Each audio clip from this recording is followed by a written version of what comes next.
Vamos abordar uma série de temas aqui relativos à situação da política nacional e internacional com um entrevistado histórico aqui do nosso Faixa Livre, o comandante, jornalista, ex-deputado federal, Milton Temer. Milton Temer com seu óculos escuro. Milton Temer, bom dia.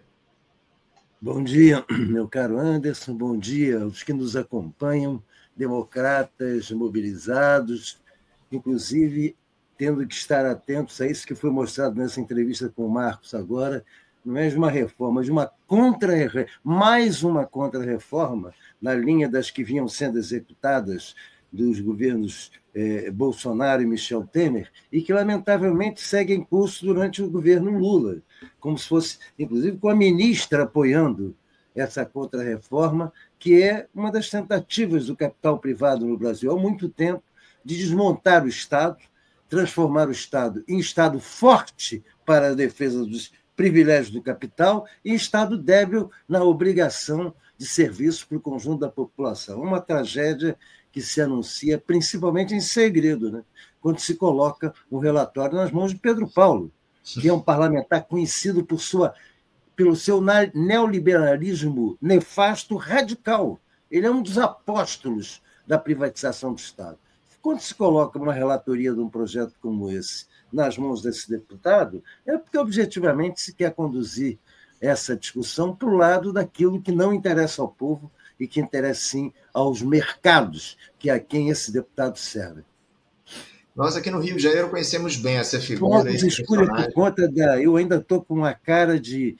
Ainda estou nas sequelas de um resfriadão que me deixou derrubado 5 dias. Rapaz, que coisa. Não se preocupa não, viu, Milton? Eu que agradeço aqui o teu esforço para estar aqui com a gente. Eu citava aqui, a gente conhece bem aqui no Rio de Janeiro essa figura, esse personagem chamado Pedro Paulo. Esse personagem, esse foi até candidato a vice do Eduardo Paes aqui, quando concorreu ao governo do Estado, enfim. O Milton, vamos tratar um pouco dos temas importantes da política nacional, para além, obviamente, desse tema da reforma administrativa, que é muito importante, como você registrou aqui para a gente. Mas eu queria começar o nosso papo aqui, Milton, falando um pouco sobre essa gestão do presidente Lula, que vai avançando aí com quase 2 anos e 8 meses de mandato, num momento, eu diria, favorável do atual governo, né? Esse mandato aí que vem sendo questionado muito, especialmente pelos setores mais combativos da esquerda, especialmente por conta das políticas neoliberais que ele tem adotado, mas nesse momento ele acaba navegando aí numa maré de calmaria diante dos ataques que aconteceram por parte do governo dos Estados Unidos, do presidente Donald Trump, ataques à soberania nacional que acabaram meio que unificando o diálogo, o debate e o apoio à gestão do presidente Lula. Temos aí esse tarifaço, as respostas do governo brasileiro, essa disputa retórica, acima de tudo, sobre o tema da soberania.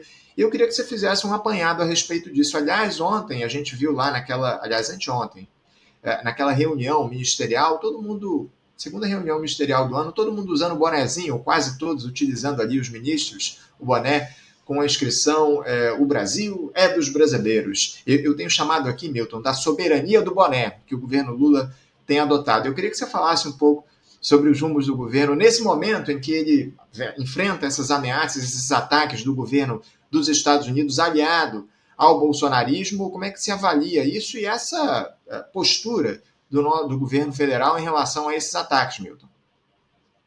Bom, eu não chamaria aquilo ali de outra coisa que não a pantomima do boné, porque é inimaginável uma reunião de ministros, aquela coisa grotesca, quem olha da cabeça para baixo, todo mundo de paletó e gravata, da cabeça para cima, todo mundo querendo parecer um diretório estudantil senil.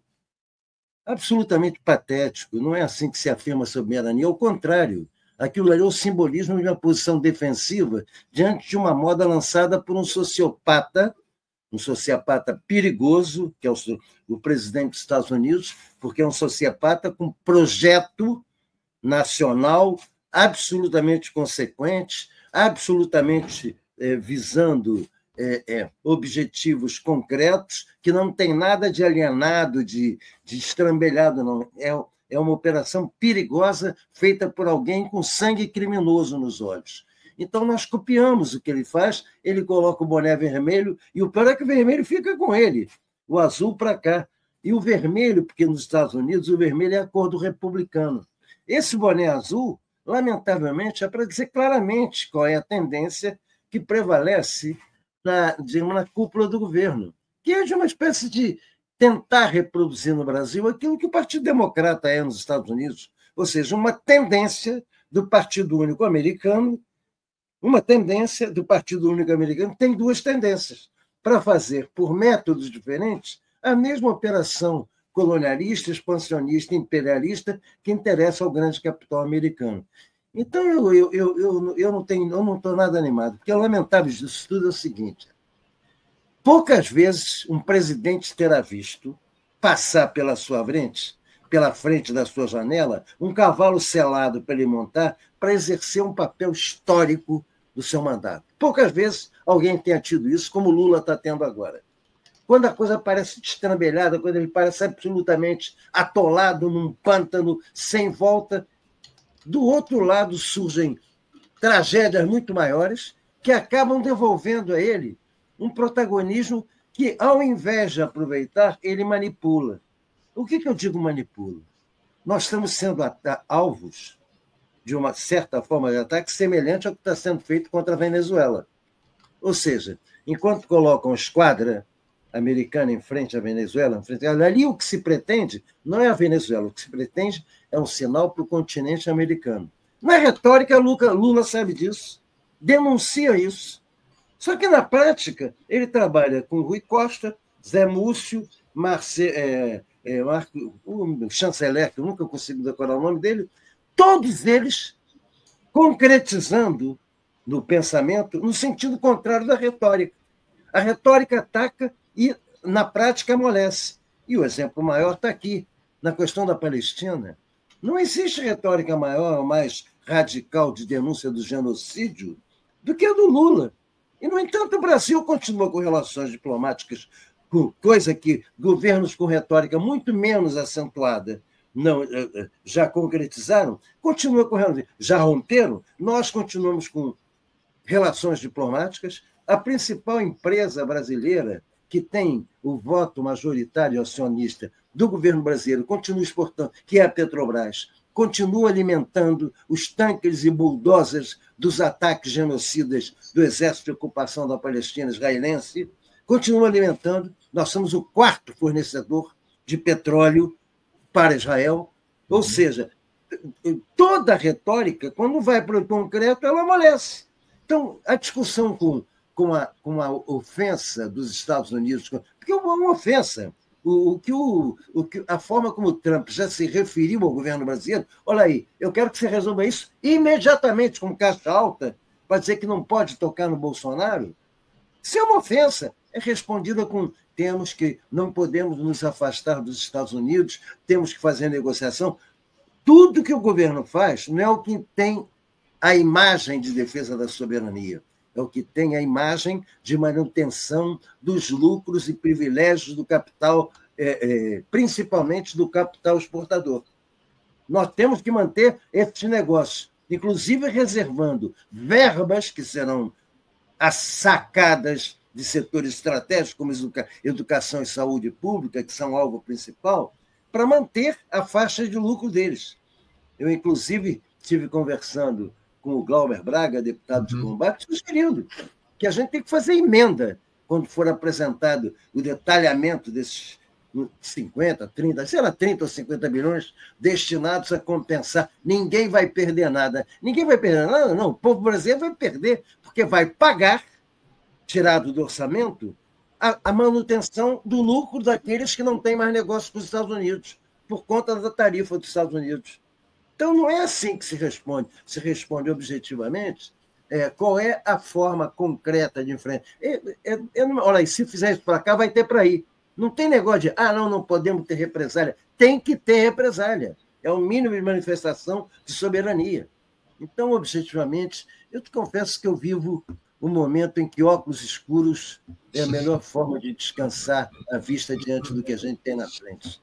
Esse é o ponto, viu, Milton? Essa falta de uma ação em resposta do governo brasileiro aos Estados Unidos. O que a gente vê é muito simbolismo, é muito boné, é muita fala e pouca ação por parte da atual gestão. Agora, o Milton, um outro ponto que Aí é chamou. pior, Anderson, coisa que não corresponde àquilo que outros presidentes estão fazendo, como Gustavo Petro na Colômbia, como a Sheinbaum no México. Eles estão tentando. Nós não, nós estamos maneirando. Muito bem lembrado, muito bem lembrado. Esses exemplos aí de outros atores políticos da nossa região que, de alguma forma, respondem ao processo aí de ataque do Donald Trump ao nosso continente. Ô, Milton, eu queria trazer aqui para a nossa discussão um outro ponto que me chamou a atenção nessa reunião ministerial da última segunda-feira, da última terça-feira, desculpe, que diz respeito a essa cobrança que o presidente Lula fez de fidelidade aos ministros do governo um recado claro ali, pelo menos na minha avaliação, para dois partidos, União Brasil e o Progressistas, o PP. Por conta dessa cobrança que o Lula fez, a cúpula do Nacional do União Brasil já fala em discutir a entrega de cargos na próxima reunião da Executiva Nacional do partido, que está marcada para a semana que vem. Esses partidos estão reunidos numa federação e já apontam aí para o desembarque do governo. Muito provavelmente, nenhuma das duas legendas vai estar com Lula na busca pela reeleição no ano que vem. Eu queria te perguntar o seguinte, por que o Lula, observando esse movimento que está sendo feito, esses partidos já não entregam votos como deveriam ali na Câmara dos Deputados, no Senado, no Congresso, nas votações dos temas de interesse do governo. Muita gente vota contra os interesses da atual gestão. Por que o Lula não se antecipa, Milton, diante desse quadro e demite os ministros, nomeia figuras aí que estejam mais alinhadas com o projeto do governo, ainda que a gente tenha mil questões em relação ao projeto efetivamente que esse governo defende, mas por que o Lula não se antecipa e demite logo essa turma e já traz um pessoal aí que esteja mais alinhado com o governo? Por uma razão simples, é que esse governo, na verdade, ele corresponde politicamente a isso que essa corja vota no Congresso. O arcabouço fiscal, que ele diz que é uma vitória a gente aprovar o arcabouço fiscal não é uma coisa de um governo popular e democrático, é uma coisa de um governo conservador, privatista e subalterno ao chamado rentismo parasitário. E, no entanto, o governo conta com uma vitória própria. A tragédia é essa. O simbolismo de esquerda do governo Lula, na verdade, ele é um simbolismo que mascara uma prática conservadora. Então, nós vamos estar submetidos daqui a pouco, na medida em que até setores progressistas embarcam nessa história. Não, é preciso barrar a ameaça fascista vinda do bolsonarismo, com ou sem Bolsonaro, e não há um outro nome para fazer isso que o não de Lula. Tudo bem. Só que o acordo para fazer esse apoio com o Lula não pode ser o de aceitar o que o Lula quer como única posição válida. Porque a mídia conservadora, competentemente, faz o trabalho de lavagem cerebral para convencer a massa ignara, o senso comum imbecilizado, que o limite de ser esquerda no Brasil é o governo Lula. Não existe nada à esquerda do governo Lula. O governo Lula é esquerda. Então, a imagem que fica para o chamado qualquer do povo é o seguinte, mas peraí, se isso é a esquerda possível, então eu vou para a extrema-direita, porque ela é igualzinha ao centro. Ela faz tudo aquilo que eu quero acabar, ou seja, não é por acaso que a extrema-direita se apodera de uma bandeira que sempre foi da luta anticapitalista da esquerda, o contra tudo isso que está aí. O contra tudo isso que está aí nosso era na defesa dos direitos sociais que o tudo isso que está aí tentava demolir. Nós usamos o contra tudo isso que está aí com a ideia de que desconstruir e superar o regime capitalista era uma necessidade vital, civilizatória da população brasileira. Isto passa para a mão da extrema-direita, que trabalha esse contra tudo isso que está aí em cima dos direitos civis. Que também é outra parte que a esquerda embarcou com o identitarismo, que é o seguinte, a parte moral, porque existem duas partes. A política se faz em dois eixos. Uma pela posição moral e outra pela posição dentro do contexto em que você toma decisões. A violência pode ser necessária dependendo do contexto. Então, o contexto que você trabalha não pode ser esquecido. Quando você vai só pela moral, você começa a agredir preceitos morais conservadores em grande parte da sua própria base eleitoral. O trabalhador não é um cara modernoso de comportamento, de hábitos, ele é influenciado pela igreja, ele é influenciado. Então, você começa a assumir como bandeira progressista lutas setoriais desligadas da questão fundamental, que é a luta de classes, a luta contra o opressor maior, que é o grande capital, a favor dos oprimidos. E, nesse sentido, o governo Lula é o instrumento ideal que as classes dominantes podiam ter.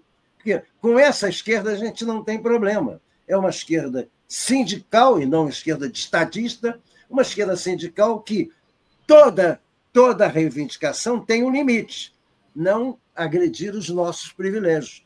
O rentismo sabe disso, o grande capital sabe disso, os banqueiros sabem disso. Aliás, o próprio Lula disse, nunca os banqueiros lucraram tanto na República quanto no governo dele. E a verdade é essa. Não é que eu seja, por exemplo, reforma administrativa. Não é que a administração pública não tenha que ter reforma. O que ela não tem que ter é contra-reforma. Uhum. Isso aí que está aí não é reforma. Isso é uma contra-reforma. Contra-reforma é um conceito de categoria política, que é o seguinte: quando você faz uma transformação estrutural regressiva, isso não é reforma. Não houve uma reforma trabalhista no governo Michel Temer, com a extinção da CLT e o estabelecimento do 6x1, o estabelecimento do rodízio larvar, o estabelecimento da relação direta entre empregado e patrão, a despeito da posição sindical. Isso não é reforma, isso é contra-reforma. Gramsci definia bem isso. E o governo acaba embarcando. O arcabouço é uma contra-reforma, é uma forma de defender o teto de gastos disfarçada com um outro instrumento. Então, objetivamente, nós estamos vivendo uma realidade que é bastante perigosa e, lamentavelmente, ficamos dependendo de algo que é trágico, porque o PT, simbolicamente para a população, é o partido maior da esquerda brasileira, e o PSOL, que se construiu como alternativa combativa pela esquerda, porque o PSOL nasce da primeira medida do governo Lula em 2003, que foi dar o motor de arranque contra os servidores da contra-reforma da Previdência, que veio a se completar no governo Michel Temer. Vamos lembrar que isso já começou lá atrás, em 2003, com os servidores, tirando direitos, inclusive resultando... O PSOL nasce disso. Lamentavelmente, grande parte do PSOL, diante dessa nova realidade, está embarcando nisso. Não, vamos competir como der. Federação, o eleitoralismo prevalecendo, e o governo Lula está conseguindo, antes de tudo, o seguinte: não fez nenhuma reforma estrutural fundamental, mas criou um clima de apatia na mobilização social. Você repara uma coisa, as pesquisas dizem, nesse caso específico da Palestina, as pesquisas dizem, de forma geral, que o desprezo, o desapreço por Israel aumentou profundamente na população brasileira. Mas o Brasil consegue ser o exemplo negativo em mobilizações de solidariedade à Palestina. Em Londres, em Sydney, em Paris, são 100 mil, 200 mil pessoas na rua. Aqui no Rio de Janeiro, para fazer uma mobilização pela Palestina, você junta 100 gatos pingados, porque a população está no seguinte: não depende do que o governo vai fazer. Não existe... O governo Lula conseguiu liquidar, a partir do seu primeiro mandato, o sentido de mobilização que caracterizou, inclusive, a base social do PT durante o governo Fernando Henrique. Durante o governo Fernando Henrique, 8 anos, foi uma batalha. Eu me lembro, eu era deputado de oposição, era uma batalha permanente ali nas faladas dos ministérios, mobilização social permanente, MST chegando com grandes marchas. Isso acabou com o governo Lula. Então, o governo Lula tem muito a ver, no meu modo de ver, com a dificuldade que terão, inclusive, os servidores na mobilização contra essa contra-reforma que está em andamento. É isso, é isso. Só para registrar aqui, Milton, algo que eu não citei no meu questionamento anterior a respeito dessa reunião ministerial, especialmente a cobrança que foi feita pelo presidente Lula aos ministros do União Brasil e do PP. Esses partidos têm 4 cadeiras na esplanada dos ministérios. O União Brasil tem 3, são o Celso Sabino, ministro do Turismo, o Frederico Siqueira, ministro das Comunicações, e o Valdez Góes, ministro da Integração e Desenvolvimento Regional. Já o progressista... O Fufuca é do PP, é do Progressistas, que é o ministro dos Esportes. Então, são 3 do União Brasil e 1, no caso do André Fufuca, ministro dos Esportes do PP. Ô Milton, eu conversei aqui no programa na última terça-feira com o ex-deputado Henrique Fontana, que você conhece bem, se eu não estou enganado, foi colega seu lá na Câmara dos Meu Deputados. amigo, inclusive, gosto muito dele. Exato. Eu conversei com ele aqui na última terça-feira. Hoje ele é secretário-geral do Partido dos Trabalhadores. E ele disse, o Milton, aqui para a gente, que não há ou não haveria alternativa para o governo Lula, para o PT, se não reeditar essa aliança amplíssima para derrotar a extrema-direita nas eleições do ano que vem. O problema, Milton, é que extrema-direita e direita se misturam. Não dá para negar isso. Esses partidos, União Brasil, PP, que hoje estão desembarcando do governo Lula, certamente vão se aliar à alternativa. Muito provavelmente o Tarcísio de Freitas aí nessas eleições do ano que vem. Eu queria que você falasse um pouco sobre isso, sobre as escolhas que o governo deve fazer para o ano que vem, que o presidente Lula e o PT devem fazer. A ideia de reeditar essa grande aliança, ou tentar, pelo menos, é a ideal para derrotar a extrema-direita? Eu quero colocar no quadro interno, como ilustração disso, eu fiz uma postagem de uma frase num quadro só, que teve uma certa repercussão no Facebook, aquele quadrinho vermelho que você põe uma frase. O que eu digo ali? Lula, rompa relações com Israel antes que eles rompam relações com o Brasil, nos ofendendo. Em relação a esses ministros, eu digo a mesma coisa. Bota esses caras para fora antes que eles te botem para fora. E, objetivamente, é isso que está sendo feito. Eu quero lembrar um exemplo aqui paralelo. Gustavo Petro, quando chegou ao governo, isso tem que ser relembrado toda hora. A primeira providência que ele tomou, o governo de um país conflagrado, que está até hoje com luta armada, com setores de luta armada, trabalhando nas florestas, prenderam 30 militares no confronto direto ontem, noticiado isso aí. Pois bem, o Petro, dentro desse contexto conflagrado, com uma direita muito mobilizada e organizada, tem uma expressão civil na família Uribe, mas tem uma relação internacional com as tropas americanas sediadas dentro do território, mais que isso, inclusive. Olha ali, exatamente. Mais que isso, inclusive, tem a DEA, que é o Departamento de Combate à Coisa, instalada na Colômbia, e tem uma aliança paramilitar brutal, bancada por esses grandes latifundiários. Pois bem, Gustavo Petro chega ao governo, a primeira providência que ele toma, que foi, aliás, no governo de frente também, foi demitir 50 oficiais generais do Exército, da Marinha, da Aeronáutica e das polícias. Quando vai para o confronto legislativo com o Congresso, tentando recuperar para a área pública aquilo que a direita tinha herdado para ele de privatização da Seguridade Social, grande parte desses participantes da sua eleição na frente, da perspectiva da sua vitória e entrando na frente por uma questão eleitoral, votam contra ele. Ele não teve dúvida. Ele defenestra imediatamente os ministros correspondentes àqueles deputados da base dele que votaram contra, deixaram de ser da base. Não foi perguntar a eles se eles estão a favor ou contra. Pois bem, o que o Lula faz é o seguinte, ele envia para o Congresso propostas que correspondem não ao que ele prometeu. Qual era a tríade da campanha dele? Ajuste social no lugar de ajuste fiscal, revisão da privatização da Eletrobras e revogaço das contra-reformas de Michel Temer. Lembra disso? Era isso que estava na campanha dele. Uhum. Ele dizia isso. Não fez nada disso e, pelo contrário, radicalizou o que tinha ao outro lado, entregando com arcabouço fiscal, não tocou na privatização da Eletrobras e nem tocou nas contra-reformas. Não enviou nada no sentido contrário. Pois bem, evidentemente, não tem por que a direita até então não ter votado com ele. Ele está apresentando as questões no sentido do que a direita defende, o que a direita vai votar contra? Ele não fez nenhum avanço. Então, objetivamente, quando existem problemas, você viu, o Rui Costa, eu me lembro de uma entrevista que ele deu aí num dos telejornais, e eu vi a cores que eu ouvi ele dizendo, nós não perdemos nenhuma no Congresso. Claro que não perdemos, porque tem que entender o seguinte, os congressistas, eles podem ser canalhas, podem ser incultos, podem ser até criminosos, mas eles não são burros. E eles sabem o que eles representam. Pessoal da bancada da bala, pessoal da bancada dos banqueiros, o pessoal da bancada agrária, eles sabem o que eles estão defendendo na macroeconomia. E eles não vacilam. Eles defendem o que?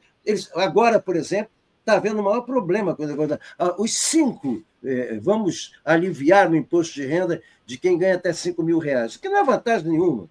Já houve, durante a ditadura, o alívio era até 8 salários mínimos. 8 salários mínimos, durante a ditadura. Bom, então o que acontece?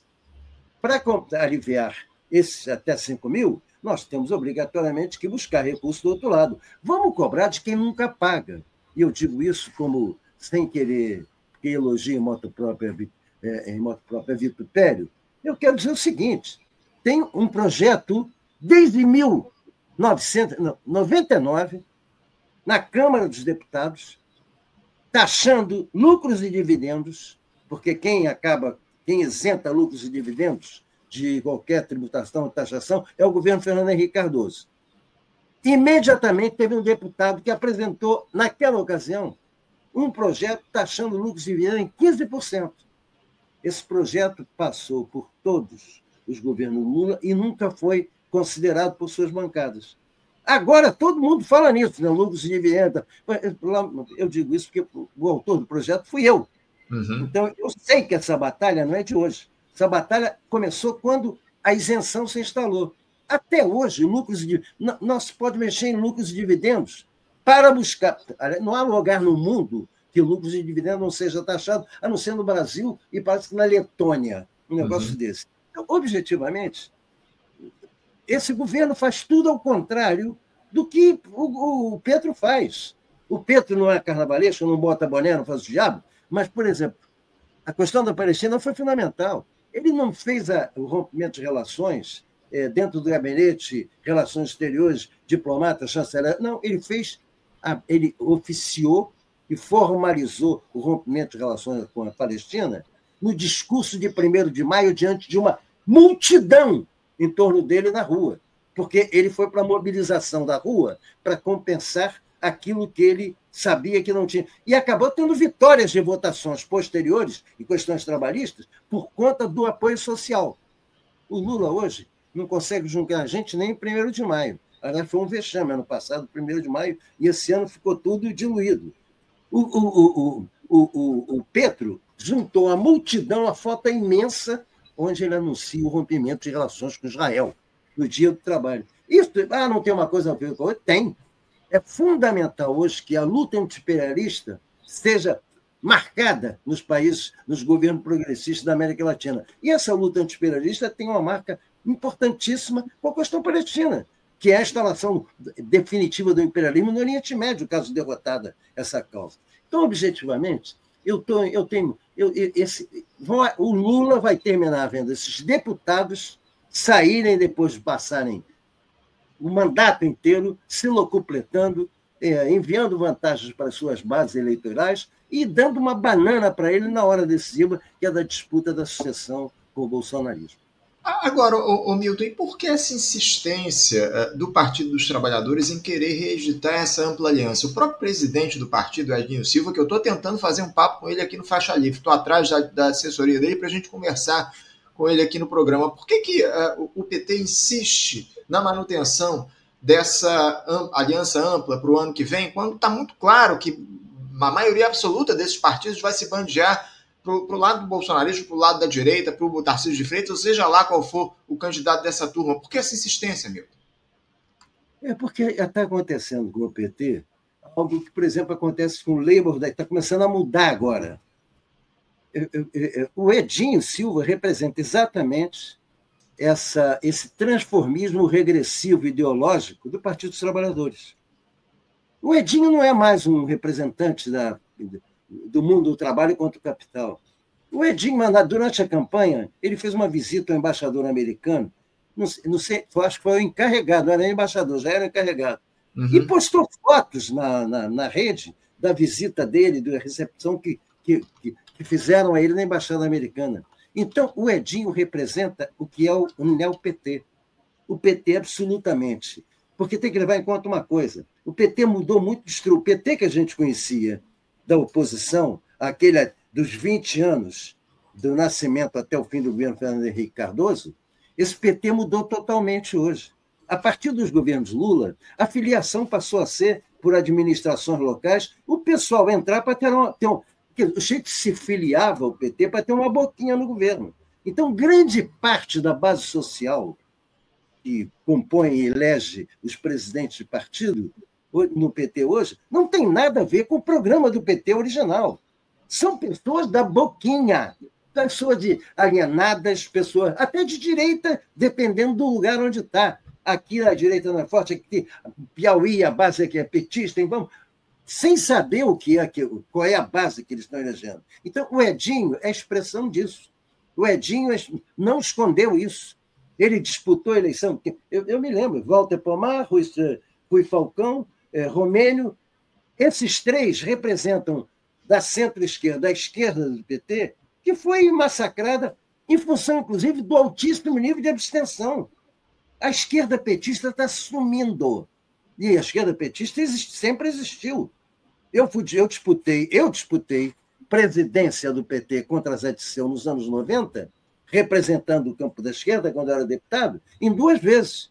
Na primeira, eu tive 47% dos votos. Na segunda, quando começou, nós temos que nos acomodar para fazer a campanha de 98 e a composição com a burguesia em 2002, lançaram um candidato pelo meio para disputar uma terceira via. Tarso Genro inventou isso. E apareceu Arlindo Chinaglia, que era um cara do quadro da esquerda, mas, vou aparecer porque é uma disputa. Aí não foi 47%, não. Eu tive 33%, o Arlindo Chinaglia teve 11%. E o Zé Dirceu fez a maioria sozinho, porque houve uma divisão no nosso campo. Então, objetivamente, essa guinada do PT para uma posição moderada, a direita não é nem social-democrata, imagina, tomara fosse social-democrata, é social-liberal. É uma esquerda liberal, é uma esquerda sindical limitada à luta econômica sem lutar na base política estrutural da sociedade. Não, é luta econômica ali. Ó. Vamos pegar um pedaço aqui que eles conciliarem, que eles deixem para a gente, desde que a gente não toque no bolo deles. Então, objetivamente, essa guinada do PT tinha que dar no que deu. Hoje o PT não tem nada de surpreendente que o Edinho queira que haja. Para isso, se for necessário, o Lula vai fazer discurso para essa base social que eles querem ouvir. Porque o fundamental aí, para eles, fica uma disputa entre a direita e a centro. Porque, na verdade, o governo do PT hoje é um governo de centro no máximo. É mais para centro-direita do que centro. Não é um governo de esquerda. Agora, é de uma retórica radical de esquerda. Mas não adianta ter a retórica quando a prática, a consequência, a concretização, ela é conservadora, mediada por uma posição que o grande capital é o grande ganhador. E o Edinho é a representação disso. É isso, é por aí mesmo. Milton, eu queria tratar aqui de um outro assunto, a gente tem muitos temas aqui para tratar contigo na edição de hoje. Queria, ainda dentro desse calendário eleitoral, dessa disputa que a gente vai ter pela presidência da República no ano que vem, eu queria que você falasse um pouco sobre esse virtual candidato, digamos assim, da direita / extrema-direita, que é Tarcísio de Freitas, o atual governador de São Paulo. Como é que você vê esse personagem e, principalmente, o Tarcísio diante dessa situação que surgiu, de uma rejeição, digamos assim, de setores do bolsonarismo? Temos aí o Eduardo Bolsonaro, que está lá nos Estados Unidos conspirando contra o Brasil, se colocando contrário ao Tarcísio, criticando o governador de São Paulo, inclusive naquelas mensagens ali que foram trocadas com o próprio Jair Bolsonaro, reveladas pela Polícia Federal na última semana, enfim. Como é que você vê esse personagem? Você acredita que ele é a figura que a extrema-direita vai apoiar, vai abraçar nesse processo eleitoral do ano que vem? Como é que o governo Lula deve agir diante desse personagem? Olha, na minha opinião, nem o Tarcísio de Freitas sabe. Nem ele sabe, porque a política está se movendo no Brasil de uma forma tão bizarra. Quando eu comecei o programa dizendo que nunca vi um presidente ter tantas vezes o cavalo selado na porta, passando na frente da janela, e ele não tomando, não montando esse cavalo para um governo popular e democrático, teve vários, ele não fez. A extrema-direita não está vivendo um cenário muito diferente, não. Só que eles estão com alternativas. O problema dele é o contrário digamos, do campo antifascista, que eu não vou dizer que é campo de esquerda, do campo antifascista. O problema deles é o contrário, eles têm vários nomes. E o Tarcísio, por exemplo, deve estar vivendo um grande dilema, porque ser governador de São Paulo é ser presidente de um país. São Paulo é maior do que metade da América Latina. São Paulo é o segundo orçamento da União. São Paulo é um país dentro do Brasil, econômica, política, socialmente e populacionalmente. Dos 213 milhões de habitantes, 40 milhões estão em São Paulo. Dos 28 estados da unidade da federação, São Paulo tem um quarto da população brasileira, um quinto, entre um quarto e um quinto da população. Então, objetivamente, e a coisa está. Se você pegasse há 3 semanas, a direita estava absoluta. Uhum. Não precisa nem escolher nome, o que a gente escolher ganha. Acontece esse destrambelho do Trump, primeiro com o tarifaço, e depois da identificação dos bolsonaros na influência que tiveram para defesa do pai no processo do dia 3. Junta isso, mudou o quadro completamente. Aí aparece o bonezinho azul. Você repara que a cobertura que se dá ao governo hoje, nos telejornais, é uma cobertura do maior respeito. Ninguém critica, ninguém comenta. O governo está certo nisso. Quando a gente vê Globo, CNN e tal, sem fazer campanha contra o Lula, é porque o Lula também é do esquema. Para eles não tem uma grande diferença. Eles preferem um Tarcísio, porque o Tarcísio é a média entre Bolsonaro e o que eles consideram extrema-esquerda. O Tarcísio é a direita que a direita gosta, que é o seguinte: vamos manter o clima de cafezinho e afetividade, fazendo todas as perversidades contra o mundo do trabalho, mas sem briga e sem precisar prender ninguém. Então, o Tarcísio... Agora, o Tarcísio, pessoalmente, ele tem a perspectiva de uma reeleição praticamente certa para o governo de São Paulo. Não existe nome alternativo ao dele no governo de São Paulo. Então, dependendo de como a coisa transcorra, o nome da direita mas já pode ser outro. A família Bolsonaro insiste em dizer que o Jair vai continuar. A pesquisa última do Quest tem um dos quadros que é muito interessante, que ele mostra o seguinte: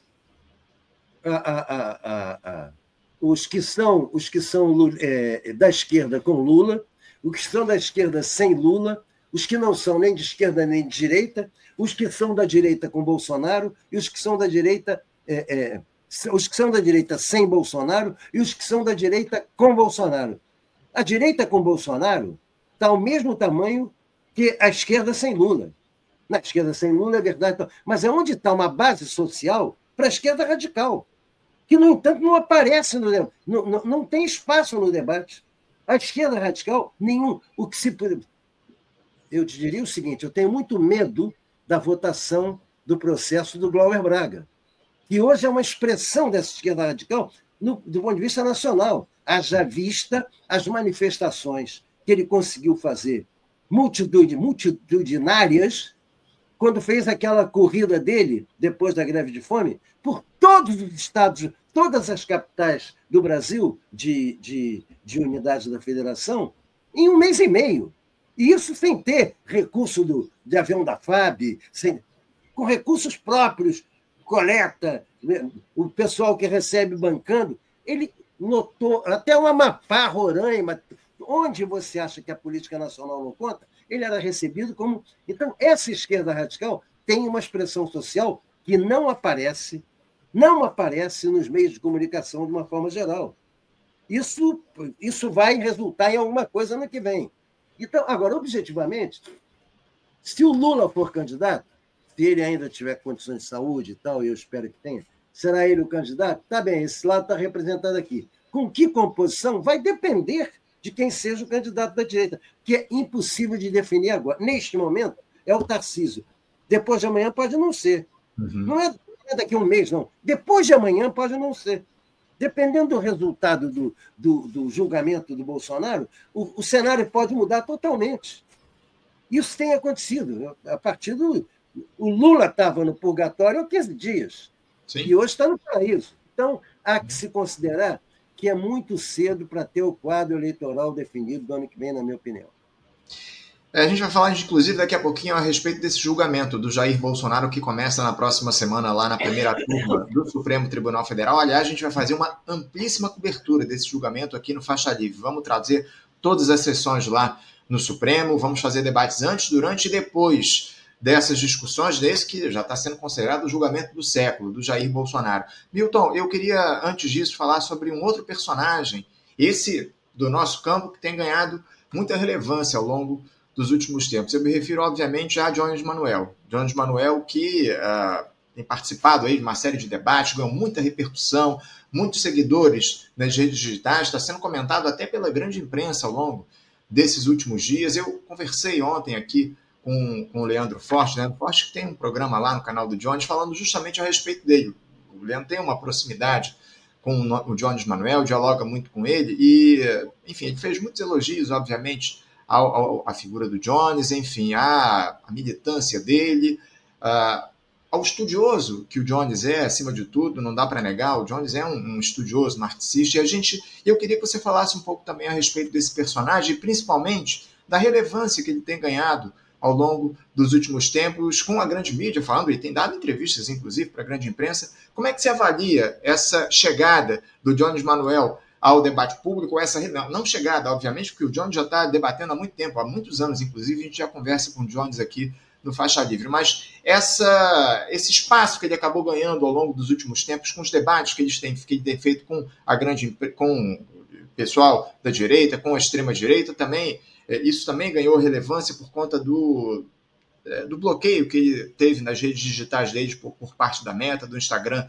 do Facebook, também foi ameaçado ali por grupos neonazistas. Como é que você vê esse personagem ganhando força dentro do campo da esquerda revolucionária, Milton? Bom, nós do PSOL, do campo da esquerda do PSOL, que tem no parlamento como referência o mandato do deputado Glauber Braga, o PSOL do Rio de Janeiro, principalmente, Glauber Braga, há muito tempo temos uma convivência fraterna com Jones Manuel. Ele ainda estava no PCB. Ele ainda estava no PCB quando ele fez esse livro fundamental aqui, deixa eu ver, Revolução Africana. Ele coordena esse livro, que é o Pensamento Marxista Africano, que tem uma dedicatória para o camarada Milton Temer, com muito carinho para esse comunista que mantém, enfim, uma dedicatória que ele me fez, almoçando aqui na minha casa tem uns 3 anos. Então, eu falo muito de Jones Manuel como alguém que eu gostaria de ter sido na idade dele.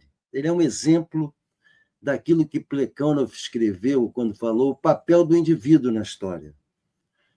E o papel do indivíduo na história se manifesta claramente, principalmente na determinação de caminhos de vanguarda capazes de compreender qual é o momento de ruptura dentro da realidade concreta com a ordem decadente para a instalação de uma nova ordem. Figuras como Lenin, figuras, enfim, como Robespierre, são figuras que aparecem num processo histórico que, claro, tem qualidades próprias que os outros não têm. O Jones Manuel é uma das pessoas que tem a maior capacidade de memória que eu conheço. Ele lê um livro. Eu, por exemplo, leio um livro, se eu tiver que ler de novo, é como se fosse a primeira vez. Eu posso ter incorporado muita coisa que fica na minha questão de argumentação e tal. Mas o Jones Manuel, e quando eu vou ler esse livro de novo, não raro eu estou pegando isso, eu preciso ler esse livro de novo. Quando eu vou ler, memória, isso aconteceu comigo, aqui pegando o livro da Memórias de Lenin, escrito pela Krupskaya.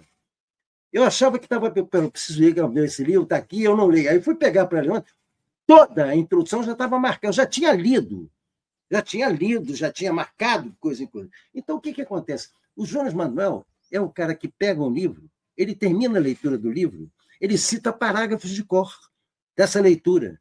Não é qualquer um que é capaz de fazer isso. Ele guarda para si, ele tem um arquivo interno dentro do cérebro que poucas inteligências artificiais têm. Então, eu valorizo isso e acho fundamental que existe. Aliás, o sucesso que ele está obtendo no canal que ele abre, porque hoje são 4 os canais principais de expressão da política nos meios de jornalísticos, que é esse Faixa Livre, é o Ópera Mundi, é o Manhã Brasil. Peraí, eu acho que não tem, são 3 só. Tem outro? Não. Você se refere ao Farol Brasil, né? O Farol Brasil, que é o canal do Jones, né? Exatamente. Não, o 247 eu não gosto. Então, objetivamente... Você colocaria o ICL nessa lista? Como é que é? Você colocaria o ICL nessa lista? Claro, concordo. Eu diria, ele é o campo progressista. Não, aliás, eu tenho muita dúvida de qual é a cabeça, porque o Eduardo Moreira é uma figura que eu tenho muita admiração por ele. Eu acho ele uma figura muito interessante. Porque ele é um cara que vem do... É como aquele outro Kobuski, que tem um nome japonês.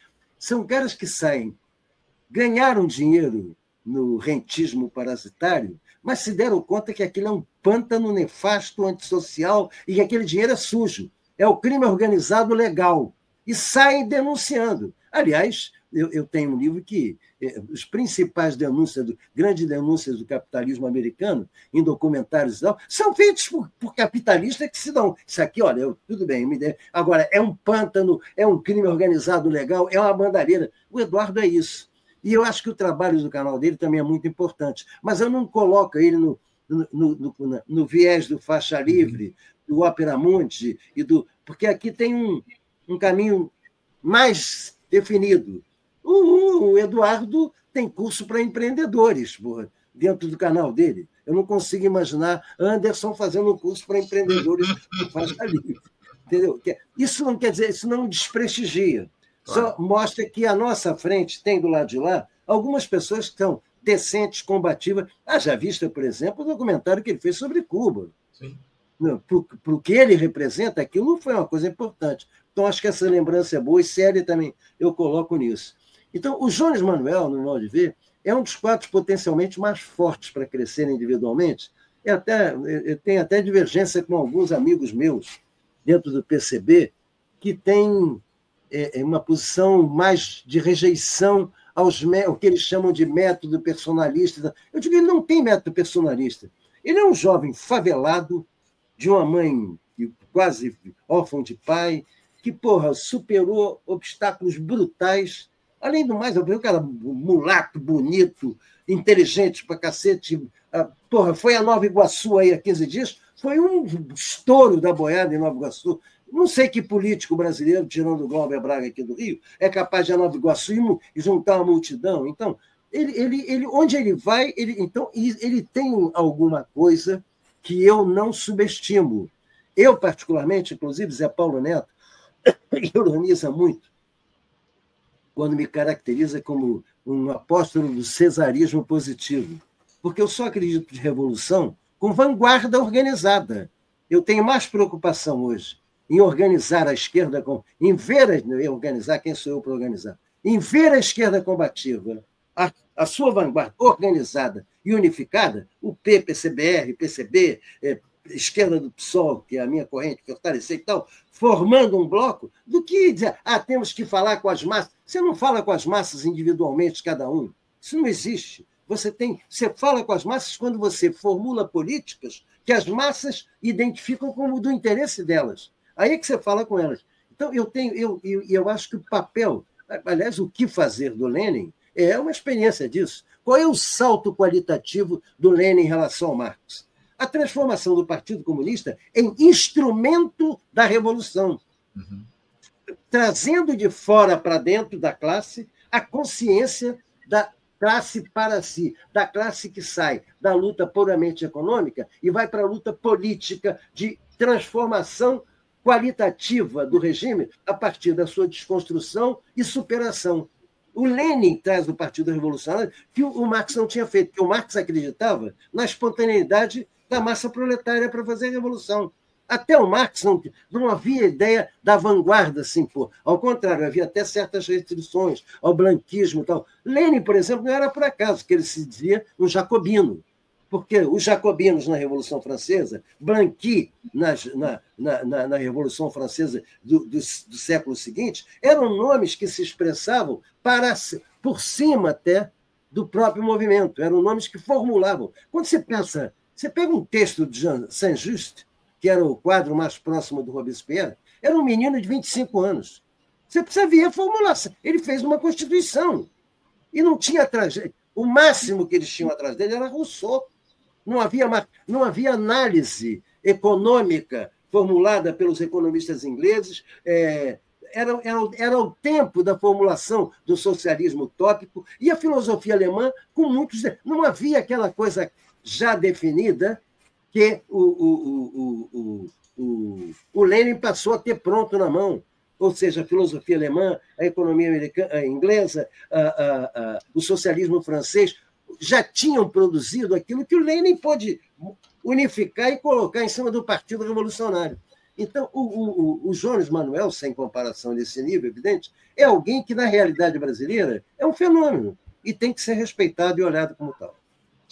Milton, eu queria trazer aqui, aproveitar que a gente está tratando desse personagem, dessa figura muito importante para o nosso campo, que tem ganhado espaço ao longo dos últimos tempos. Como é que a esquerda revolucionária pode aproveitar esse, entre aspas, fenômeno que tem surgido do Jones Manuel e, principalmente, como é que a gente pode levar das redes para as ruas essa mobilização? Porque eu acho que, acima de tudo, é muito importante o papel que o Jones faz nas redes digitais, com debates, dialogando, educando politicamente a classe trabalhadora, mas como é que a gente pode levar essa mobilização que ele consegue criar, construir nas redes para as ruas, para o debate público, para o debate político nas ruas? Isso, para mim, é papel de partido. Quer dizer, não é um missionário místico, não é um Antônio Conselheiro que fala isso na luta política de hoje. É um partido político. Eu acho que a importância do indivíduo, por isso é que eu digo que eu estou preocupado em ver a esquerda combativa se organizar, criar uma estrutura orgânica unificada, porque é a partir da estrutura orgânica unificada, em torno de um programa de transformação, que você mobiliza a sociedade. Não é um indivíduo que um canal da rede, o Faixa Livre, ou as entidades da sociedade civil, os partidos políticos do campo combativo revolucionário é que tem essa responsabilidade.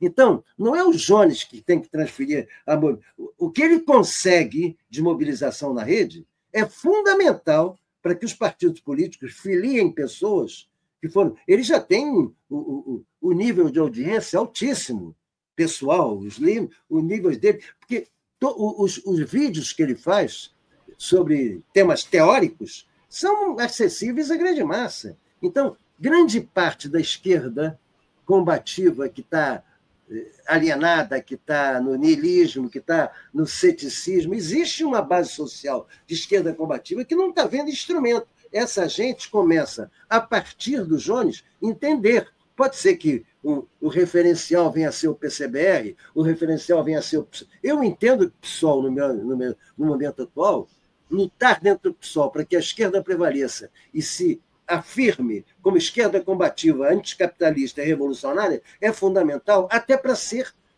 Hoje, o mandato do Glauber é um instrumento disso.